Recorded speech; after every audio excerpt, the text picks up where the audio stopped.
ఈ మా చెట్టు నారింజకాయలు చూడండి ఎంత బాగున్నాయో. నారింజకాయలు అయితే ఇలా కోసామండి. అదిగో ఇవాళ నేను బీరకాయ కూరతో మంచి మసాలా కర్రీ చేస్తాను. బీరకాయ పచ్చిపప్పు కాంబినేషన్తో సూపర్గా ఉంటుందండి. మంచి మసాలా కర్రీ, బీరకాయ మసాలా కర్రీ చేస్తాను. శుభ్రం కడుక్కున్నానండి. ఈ ముక్కలు కోసి కట్ చేసుకున్నాము.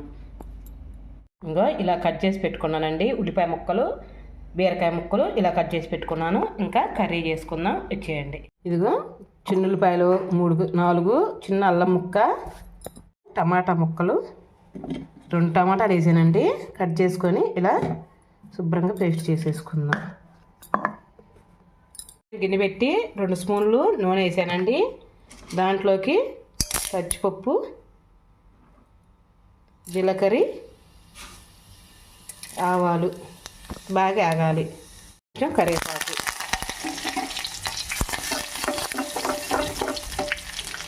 మనం కట్ చేసుకున్న బీరకాయ ముక్కలు, ఉల్లిపాయ ముక్కలు మొత్తం వేసుకున్నానండి. తర్వాత టమాటాది గుజ్జు ఉంది కదా, అదిగో టమాటా, చిన్నుల్లిపాయ, అల్లం మొత్తం దీంట్లో వేసేసుకుందాం. కిందకి పైకి ఎగరేసుకుందామండి ఒక్కసారి. ఓకే, ఇంట్లోకి 1 స్పూను ఉప్పు వేసుకుందామండి. కొంచెం పసుపు,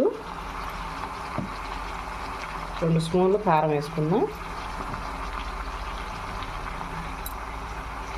ఓకే, కొంచెం జీలకర్ర పొడి, ధనియాల పొడి వేసుకుంటున్నానండి. కొంచెం గరం మసాలా.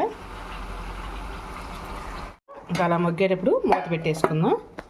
బాగా మగ్గింది చూసారా, ఇంకొక అట్ట ఉంచుకొని వాటర్ పోసేసుకుందాం. బాగా మగ్గింది కూడా.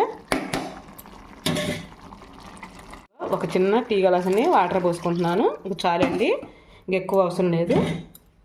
ఒక్కసారి ఇలా తిప్పుకొని, బీరకాయ ఎమ్మటే నీరు ఉంటుంది కదండి, సరిపోతుంది. పచ్చిపప్పు కూడా ఎమ్మటే ఉడికిపోతాయి, ఎందుకంటే ఆల్రెడీ మనం చేసి పెట్టాం కదా, ఎమ్మటే మగ్గిపోతుంది. ఇంకా మూత పెట్టేసుకుందాం. ఇంకా నీళ్ళు పోసాక ఇలా ఉందండి.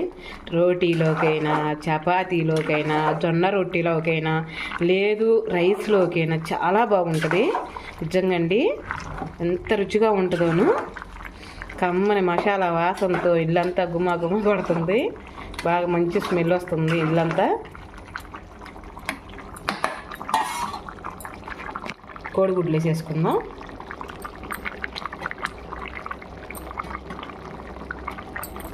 ఓకే, అవి బాగా కొడుతుందామండి.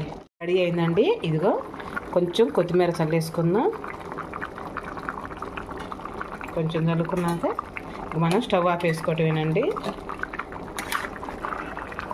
బీరకాయ కోడిగుడ్డు మసాలా కర్రీ రెడీ అండి. పచ్చిపప్పు వేసి మంచి రుచితో కూర నిజంగా చాలా బాగుందండి. ఇదిగో మంచి స్మెల్ వస్తూ. ఓకేనండి, వీడియో నచ్చితే ఒక లైక్, ఒక కామెంట్ చేయండి. రేపు మంచి వీడియోతో మీ ముందరకు వచ్చేస్తాను.